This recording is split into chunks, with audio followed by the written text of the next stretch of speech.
기하신 하나님의 말씀은 역대하 36장 1절부터 4절입니다. 네, 어저께 우리가 요시아 왕에 대해서 말씀을 나눴습니다. 요시아 왕은 정말 하나님의 뜻대로 살고자 했던 그런 왕이었죠. 자, 근데 그렇게 하나님의 뜻대로 살고자 하면서 가장 힘을 기울였던 것이 무엇입니까? 바로 유월절을 회복하는 것이었습니다. 그가 왕위에 오른 지 8년째 되었을 때 하나님을 찾았다라고 그랬고요. 12년째 되었을 때 하나님의 성전을 정결하게 거룩하게 하는 일을 했습니다. 왕위에 오른 지 18년 정도 되었을 때 그는 성전 수리하는 일을 시작했습니다. 성전을 수리하고 하나님의 전을 가꾸고 하나님의 전을 거룩하게 하다가 발견한 것이 무엇이었습니까? 바로 모세오경이라 불리는 율법책을 발견합니다. 유대인들은 이거를 토라라고 이야기하죠. 토라를 발견하고 그 성경을 읽다가 말씀대로 살지 못한 자신의 모습을 보고 옷을 찢게 됩니다. 그리고 자신이 먼저 변화되고 회개한 다음에 백성들에게 말씀을 들려주고 말씀으로 돌아오라고 강력하게 촉구하고, 자, 그리고 레위기에 나와 있는 유월절을 드리는 방법대로 하나님께 유월절을 지키게 되었습니다. 자, 성경이 이렇게 기록하고 있죠. 요시아가 드렸던 유월절이 선지자 사무엘 선지자 이후로 요시아 전에도 없었고 요시아 후에도 없었더라라고 할 정도로 하나님 기뻐하시는 유월절을 드렸습니다. 자, 그 이유가 뭐라고 했습니까? 하나님 말씀대로 드렸기 때문입니다. 자, 그러면 이걸 우리 인생에 비유해 볼 수 있죠. 우리의 삶도 마찬가지죠. 우리가 우리의 삶을 내 열심으로 하는 것 좋죠. 내 뜻대로 하는 것 좋습니다. 그러나 말씀에 기초를 해야 돼요. 말씀대로 하셔야 돼요. 우리가 여러분 다 기억하실 거예요. 1992년 10월 28일 담의선교회에서 예수님이 자기들 센터에 온다고 그날 밤 어떻게 했습니까? 모여서 찬양하고 기도하고 세상에 YTN인가 뭐 우리나라에서도 생중계하고, 저는 그때 캐나다에 있었는데 캐나다 시간으로 아침 10시거든요. 그래서 저도 CNN 방송을 틀었습니다. 담임선교 사람들 어떻게 하나 봤더니 뭐 사람들이 땅을 치고 바닥을 치고 막 하더라고요. 그 전에 그 사람들이 이렇게 뿌린 뭐 테이프라든가 전도지가 있었어요. 제가 그 토론토에 살고 있었는데 시장을 보고 밖에 나오니까 차 앞에 전단지가 꽂혀 있어요. 반절은 영어로, 반절은 한글로. 보니까는 한국 담임선교예요. 예수님이 재림하니까 이 캐나다 사람들 껴 있으라는 거예요. 그들의 설교를 이렇게 들어보면요, 이렇게 뭐 기도하고 있는데 뱀이 나타나가지고, 큰 뱀이 나타나가지고 나타났는데 예수님이 10월 28일 오신다라고 하니까 뱀이 무서워서 도망갔다는 거예요. 여러분, 이 뭐 마귀를 상징하겠죠. 마귀가 예수님이 10월 28일 날 오니까 도망갑니까? 그게 말이 됩니까? 성경은 오직 예수의 이름으로 귀신을 쫓아내며 또 예수님의 이름으로 마귀를 대적하는 것이지 10월 28일 날 주님이 오시기 때문에 뭐 마귀야 물러가라? 뭔가 좀 이상하죠. 잘못된 거죠. 그리고 그날과 그때는 아무도 모르고 아들도 모르고 천사들도 모르고 아버지만 아신다 그랬다, 그렇게 이야기하면 성경에 또 뭐라고, 또 무슨 말씀을 갖다 대는지 아십니까? 하나님께서는 선지자에게 말씀하지 않고서는 일하지 아니하신다. 또 그 말씀을 갖다 대요. 근데 선지자보다 더 중요한 분이 누굽니까? 예수님이죠. 예수님께서 아무도 모른다고 그랬으면 우리 어떻게 해야 됩니까? 그대로 받아들여야 되죠. 자, 근데 이렇게 기도를 조금 한다고 하시는 분들이 문제예요. 기도를 좀 한다고 하면서 환상을 보내 음성을 듣는다고 하면서 마치 그것을 자기가 어마어마한 사람으로 포장을 합니다. 그래서 아나무인이 되죠. 말씀을 안 듣습니다. 우리가 성경 말씀을 갖다 대도 자기의 경험을 우선시합니다. 그게 타락이고 그게 무서운 것입니다. 하나님의 말씀보다 더 귀중한 것은 없습니다. 우리 동의하시면 한번 아멘 합시다. 하나님의 말씀보다, 예수님 말씀보다 더 큰 거는 없어요. 주님이 이런다라고 그러면 끝입니다. 더 이상 없습니다. 우리가 물론 사도행전 28장 끝이 이렇게 계속 사도행전의 역사가 이어진 것처럼 기록이 되어 있지만, 그렇다고 해서 어떤 계시나 예언이나 말씀을 들었다고 그거를 이미 기록되어진 말씀보다 우선시한다. 안 됩니다. 절대 안 됩니다. 그리고 믿음이 약한 영혼들이 그런 어떤 경험 위주로 빠져버리면 자칫 잘못하면 이단으로 빠질 수 있어요. 문선명이도요, 평양에 있을 때 신의 역사가 많이 나타났습니다. 평양에서 목회할 때 사람들이 손대니까 병이 나왔고요, 많이 이적이 많이 나타났습니다. 그러다가 여자들을 건드려서 남쪽으로 내려온 사람입니다. 그리고 이 박대선도 마찬가지입니다. 박대선도 거기 있었던 사람 말 들어보니까 암 환자를 눕힌 다음에 이렇게 두 손을 모아가지고 가운데로 하면 암 덩어리가 배 위로 뽕 튀어났다고 합니다. 그걸 손으로 잠깐 채면 그 암덩어리가 떨어졌대요. 여러분, 그 현장에서 그거 보면 세상 말로 뿅 안 갈 사람이 어디 있습니까? 근데 자기가 성령이래요. 자기가 감람나무래요. 예수님이 나는 포도나무요, 내 아버지는 농부라고 그랬는데 자기가 그 포도나무라는 거예요. 예수님의 자리에 들어간 거죠. 여러분, 신천지 이런 사람들 자기가 성령이라고 그래요. 자기는 안 죽는다고 그래요. 근데 지금 몰래 뭐 병원 다닌다는 이야기 들리지 않습니까? 병도 숨기고 있고. 자, 우리가 말씀을 떠나는 인생이 얼마나 위험한 것인가. 그래서 우리 인생도요, 말씀만 따라가면 됩니다. 제가 만약 말씀과 잘못된 걸 전한다, 말씀해 주세요. 저한테 말씀해 주세요. 내 영혼을 위해서도 제가 버릴 건 버려야 됩니다. 말씀이 너무 중요해요. 목사가 말씀을 다 할 수 있습니까? 모릅니다. 어떻게 성경 그 말씀을 다 합니까? 모릅니다. 저는 성경 모르는 말씀 너무 많습니다. 모릅니다. 저는 이 신약 성경을 한 200번 이상 읽었어요. 성경 읽을 때는요, 밤새면서 막 읽었습니다. 캐나다에 가가지고 저녁밥 먹고 들어가서 이렇게 성경 읽으면 밤새도록 저 성경 읽었어요. 그리고 새벽 예배 갔습니다. 근데 하나도 안 피곤해요. 말씀이 들으니까 막 너무 기뻐요. 말씀이 기쁩니다. 저는 구약은 한 50번 이상 읽었어요. 근데 신약은 200번 이상 읽었어요. 눈 감으면 성경이 쫙 보일 정도로 성경이 이렇게 익혀집니다. 성경이 저도 모르게 막 나와요. 말씀 읽다 보니까. 그래서 우리가 이 말씀 안에 기초한 신앙생활, 우리가 이 요시아의 6월절이 어떤 왕보다도, 사무엘 선지자 이후면 다윗도 포함되고 솔로몬도 포함되고 히스기야 왕도 포함되고 다 포함됩니다. 근데 요시아 6월절 뛰어난 점은 말씀대로 했다는 거예요. 말씀대로 유월절을 드리고, 말씀대로 유월절을 바치고, 말씀대로 재물을 찾고. 그러니까 우리 인생이 명품 인생이 되려면 어떻게 되느냐? 말씀대로 살면 됩니다. 말씀을 마음속에 받아들이고 말씀에 순종하고, 내 감정이 여기까지 올라왔더라도 듣기는 속해야 돼, 말하기와 성내기는 더디하라. 사람의 성내는 것이 하나님의 의를 이루지 못한다. 그 말씀이 딱 나를 지배하고 내 성질을 잡는 겁니다. 그리고 너희 말을 소금을 뿌리는 것 같이 은혜 가운데서 하라는 거예요. 우리가 말을 할 때도 우리 말은 살리는 말이죠. 예수님의 말씀은 생명입니다. 그 말씀이 우리 안에 들어오니까 죽은 우리 영혼이 살아나는 겁니다. 우리 입에서 나오는 말도 다른 영혼을 살리는 입술이 돼야지, 판단하고 비방하고 우리 입만 벌렸다고 그러면 사람을 죽이고 정죄하고 이것 때문에 시험 들어 떠난다. 이 지극히 작은 소자 중에 한 사람을 시험 들게 하면 그 사람은 차라리 연자맷돌을 목에 매고 바다에 빠뜨리는 것이 낫다는 거예요. 이게 무슨 말입니까? 연자맷돌은 우리 키보다 더 큰 돌이에요. 그걸 목에다 매고 바닷속에 던지면 바닷속으로 들어가 죽는 겁니다. 그 정도로 무서운 것이 사람을 시족케 하는 거예요. 교회에 와서 은혜 받으러 왔고 또 위로 받으러 왔는데 너는 그것밖에 안 돼?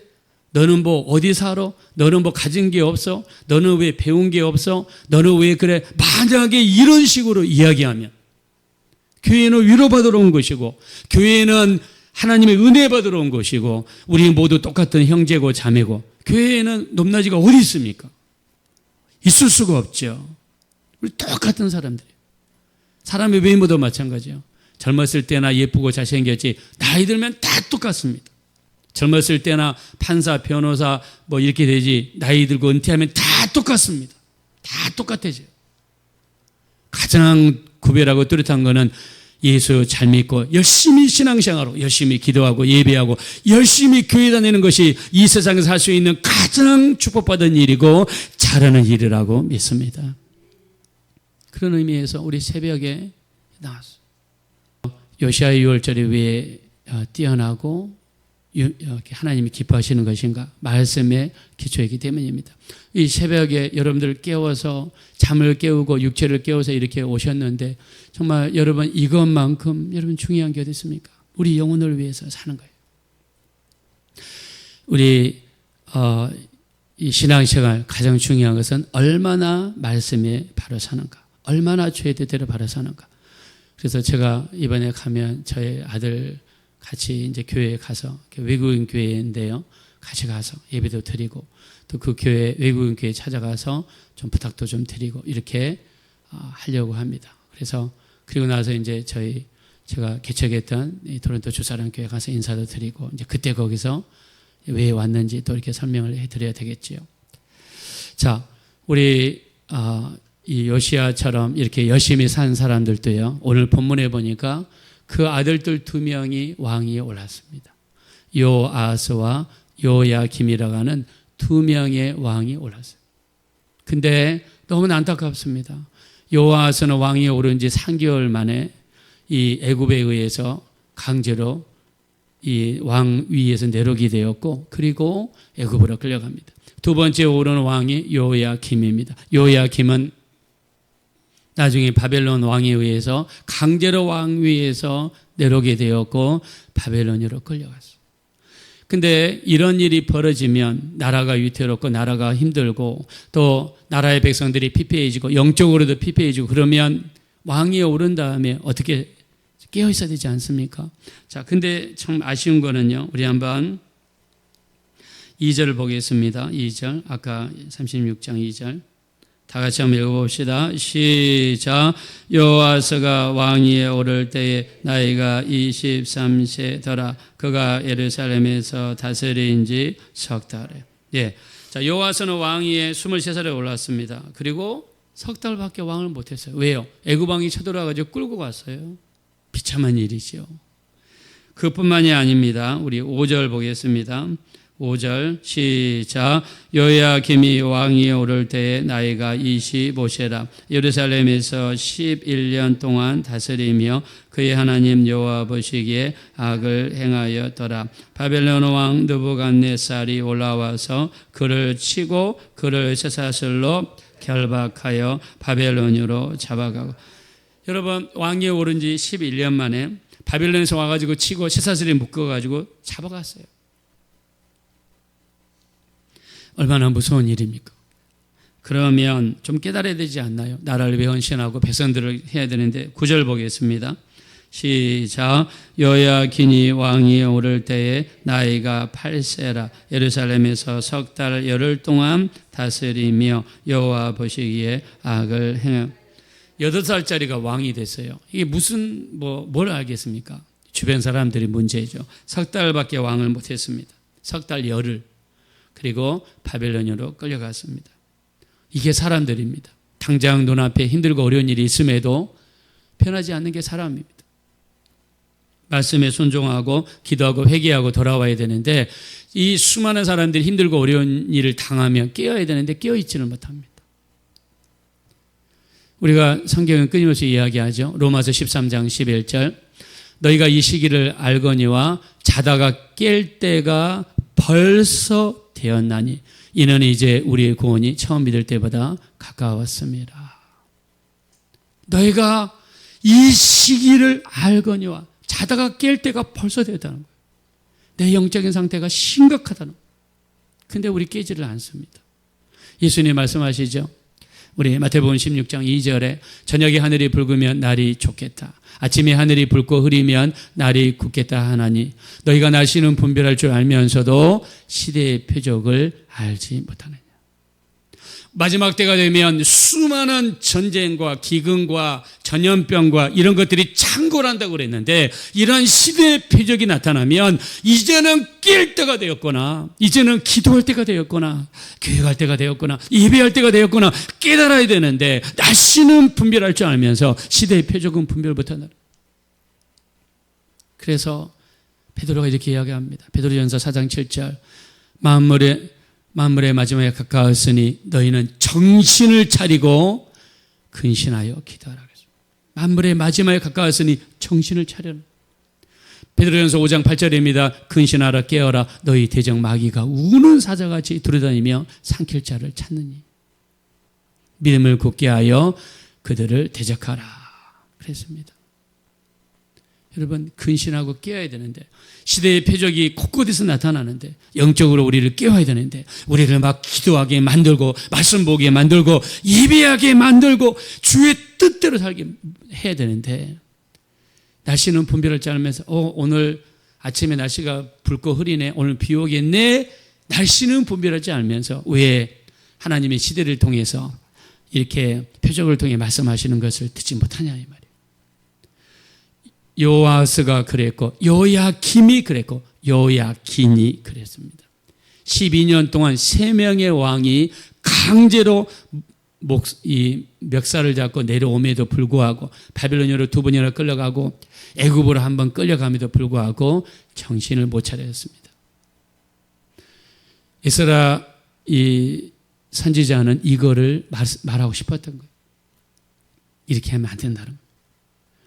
우리 마지막 때 정말 영적으로 깨어서 우리 하나님 뜻대로 살아갈 수 있는 그래서 주님께 영광 돌려드릴 수 있는 우리 깨어있는 시대의 표적을 분별할 수 있는 우리 자신을 책실질하고도 깨어있는 우리 모두가 되어주시기를 예수 이름으로 축원합니다. 이 시간 기도하실 때 우리가 만물의 마지막이 가까웠으니 너희는 정신을 차리고 깨어 기도하라 했습니다. 우리 주님 말씀하십니다. 너희가 날씨를 분별하면서도 왜 시대의 표적은 분별하지 못하느냐 말씀합니다. 요아스도 엘리야 요아김도 여호야긴도 이렇게 나라가 어수선하고 너무나 힘들고 어려운 상황이 있었음에도 그들이 여전히 지하 가운데 있고 깨어있을 줄 모르고 기도할 줄 모르고 여전히 세상과 타협하는 그들의 모습을 보았습니다. 우리는 그렇게 살면 안 됩니다. 나라가 망합니다. 가정이 힘들 수 있습니다. 우리를 도와주셔서 시대를 분별하게 하시고 주의 뜻대로 말씀대로 순종하며 살아갈 수 있는 우리가 되게 해달라고 합심으로 기도하겠습니다. 돌아오시고 잡으라시 하나님 진심으로 감사합니다. 우리 하나님 불쌍히 여기시고 긍휼히 여겨주시고 불쌍히 여겨주십시오. 긍휼히 여겨주십시오. 성령으로 인도하시고 성령으로 도와주시고 인도해 주십시오. 불쌍히 여겨주십시오. 긍휼히 여겨주십시오. 우리가 마지막 때 깨어있는 우리가 될 수 있도록 역사하여 주십시오. 성령으로 인도하시고 성령으로 도와주시며 불쌍히 여겨주시기를 간절히 기도하고 원합니다. 예수의 피를 의지합니다. 예수님의 보혈을 의지합니다. 마지막 때 끼어있는 우리의 삶이 될 수 있도록 역사하시고 도우시고 불쌍히 여기시고 긍휼히 여겨주십시오. 도와주십시오. 우리를 불쌍히 여겨주십시오. 끼어있는 신앙생활 감당할 수 있도록 인도하여 주십시오. 우리 하나님 감사합니다.